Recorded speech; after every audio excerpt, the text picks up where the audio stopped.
समंदरों की मुहाफ़िज़ पाकिस्तानी बहरिया। आजकल पाकिस्तानी बहरिया के पास एक खौफनाक और तबाहकुन मिज़ाइल के मौजूद होने के बड़े चर्चे हैं।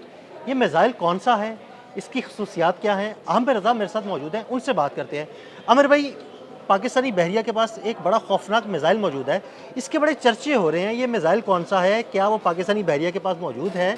इस बारे में हमारे नाज़रीन को बताइए। देखिए, इसके चर्चे हैं और इसके चर्चे होने भी चाहिए। मैंने जब आपसे बात कर रहा था तो मैंने आपसे कहा था कि क्यों ना इसका चर्चा हो, क्योंकि ये वो मिज़ाइल है जिसके बाद कम से कम हमारा जो समंदर है, जो हमारे नॉटिकल माइल्स हैं, उसकी हदूद के अंदर कोई आने वाला नहीं है। वो चाहे कोई भी मुल्क हो, तो दुनिया का कोई तरक्की याफ्ता मुल्क भी हो, तो उसके जहाज़ भी उसके करीब नहीं आएंगे, क्योंकि 2017 में चाइना ने जब इसको जिस मिज़ाइल का आप ज़िक्र कर रहे हैं CM-302, इसको लॉन्च किया था, तो उस वक्त से लेकर आज के दिन तक, आज 2025 है, इसको दुनिया का बेहतरीन मुहाफ़िज़ करार दिया जाता है। ये क्रूज़ मिज़ाइल है जी, CM-302 इसका नंबर है और ये एक्सपोर्ट वर्जन है, जो कि इनका YJ-12 है। उसका एक्सपोर्ट वर्जन जो है उसका नाम उसको उन्होंने CM-302 है, 2017 में लॉन्च किया था और 2018 में पाकिस्तान ने इसको लेने की ख्वाहिश का जो है ना इज़हार कर दिया था।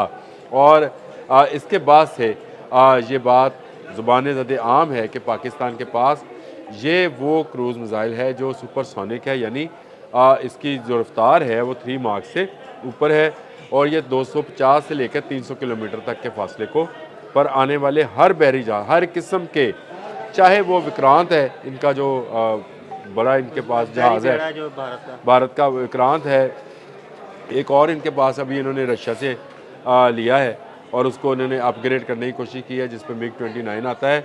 लेकिन ये ऑपरेशन सिंदूर के दौरान भी इन्होंने उनको वहाँ कराला में से नहीं बाहर निकाला था, मतलब इनकी ज़रूरत नहीं हुई थी तब नहीं हुई थी, तब भी नहीं थी। और उसकी वजह भी वही थी कि ये खबरें 2022-2023 में आती रही कि जो स्टील ब्रेकिंग अर्तुगरल की अर्तुगरल आप जानते हैं सब लोग कि तुगरल की जो ब्रेक की गई थी, जो हमारा फ्रेगेट तैयार हो रहा था चाइना में, उसकी जो स्टील ब्रेकिंग थी उसमें इस मिज़ाइल की तनसीब को दिखाया गया है। ये वो चीज़ें हैं जो आपको जो मिलिट्री वेबसाइट्स हैं उस पर मिल जाती हैं। कवा में मैं आपको उसका लिंक भी दे देता हूँ। फिर एशियन मिलिट्री रिव्यू के अंदर भी ये बात शामिल है कि पाकिस्तान इस किस्म का क्रूज़ मिज़ाइल जो है वो ले रहा है। कवा ने तो ये कहा कि ले लिया है और फ्रैगेट में जो उसकी स्टील ब्रेकिंग थी उसके दौरान उसको नस्ब दिखाया गया है 2x2 की, यानी 4 मिज़ाइल ये वाले लगे दिखाए गए हैं। ये दुनिया का बेहतरीन मिज़ाइल है जी और इसके अंदर वो तमाम सलाहियतें मौजूद हैं कि ये दुनिया के किसी भी बहरी बेड़े को तबाह बर्बाद कर सकता है। दुनिया का कोई बहरी जहाज़ इसके सामने आएगा तो डूब जाएगा। इस मिज़ाइल की तनसीब के साथ पाकिस्तान बहरिया कम से कम बहरा अरब में जो है महफूज तरीन इलाका समझा जा सकता है।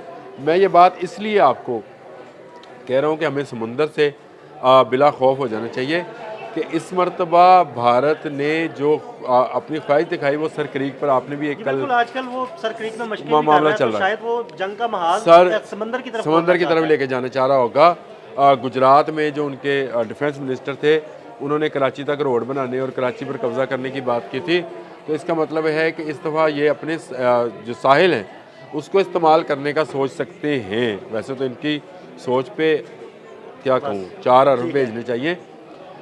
इन पर जो है इनको पता है कि पाकिस्तान कभी भी मैं आपसे जब डिस्कस कर रहा था तो मैंने आपसे कहा था 65 हो या ऑपरेशन सिंदूर हो या इससे पहले जितनी जंगें हैं, ये आते हैं इस तरफ से, पंजाब की तरफ से, पहाड़ की तरफ से, कश्मीर की तरफ से, इस तरफ से आते हैं। समंदर से क्यों नहीं आते हैं? क्योंकि पाकिस्तान बहरिया आज से नहीं, पाकिस्तान बहरिया पहले दिन से जब इसकी बुनियाद रखी गई थी, ये भारतीय बहरिया से कारकर्दगी में बेहतर रही है। और पाकिस्तान बहरिया हर साल ऐसी मशकों का इनकाद करती है जिसमें दुनिया के सेलर्स आते हैं और उसकी वजह यह है कि इनकी जो कैपेबिलिटी है या इनकी जो कैपेसिटी है उससे वो भी फ़ायदा उठाते हैं और दुनिया भर की टेक्नोलॉजी को हम भी देखते रहते हैं। तो भारत के पास उसके पास 2 ऐसे त्यारा बरदार जहाज़ ज़रूर मौजूद हैं जिनसे जहाज़ उड़ाए जा सकते हैं। लेकिन उसके लिए उनको समुद्रों में लेके आना पड़ेगा, और समुंदर में पहले से अर्तुगरुल खड़ा होगा पाकिस्तान की हिफाजत के लिए, और वो इनको ताक कर ऐसे मिसाइल का निशाना बनाएगा कि ये वो जहाँ होंगे वहीं डुबो दिए जाएंगे। तो ये मैं बहुत सारे लोग इस पर तबसरा कर रहे हैं कि क्या इस मरतबा भारत जो है समंदर से तो नहीं आएगा। तो याद रखिए CM 302 के होते भारत कभी ये जुर्रत नहीं करेगा। आपने इस ऑपरेशन सिंदूर के दौरान भी देखा कि मेजर गुरु वारिया समेत उनके सारे लोग जो कह रहे थे कराची तबाह हो गया, इवन लाहौर की बंदरगाह भी तबाह किए बैठे तो लाहौर में बंदरगाह बनवा दी थी, बना के तबाह भी कर दी थी, यानी बनाई भी और तबाह भी कर दी थी। ये इनकी ख्वाहिश और खसरत ही रहेगी कराची वाली। अभी भी जो उनके डिफेंस मिनिस्टर ने जो कराची तक रोड की बात की है, इनकी ख्वाहिश ये है कि पाकिस्तान जिस इकनॉमिक वे पर है, ये बड़ी अहम चीज़ है, पाकिस्तान जिस इकनॉमिक वे पे है उस पर जो पाकिस्तान है आइंदा आने वाले सालों में हमारी फ़ौजी अस्करी और हमारी सियासी क़यादत मिलकर ऐसा प्लान किए हुए हैं कि पाकिस्तान की तरक्की समंदर के रास्ते पाकिस्तान आएगी और यहाँ से फिर पूरी दुनिया में जाएगी। ये चाहे ग्वादर की बंदरगाह हो, चाहे पिसनी की बंदरगाह, ये पिसनी की बंदरगाह पे किसी दिन करेंगे बात हम, चाहे पिसनी की बंदरगाह हो, चाहे कराची की बंदरगाह हो, जो पोर्ट कासम है वो हो, ये सारी के सारी वर्ल्ड ट्रेड पे जाने वाली हैं और ये पूरी दुनिया की ट्रेड को यहाँ से कंट्रोल किया जाएगा। चाहे वो ट्रेड चाइना की हो चाहे अमेरिका की हो, मैं दोनों मुल्कों के नाम दोबारा ले रहा हूँ, चाहे वो चाइना की हो चाहे अमेरिका की हो, दोनों की ट्रेड पाकिस्तान की मरहून मिन्नत होनी है।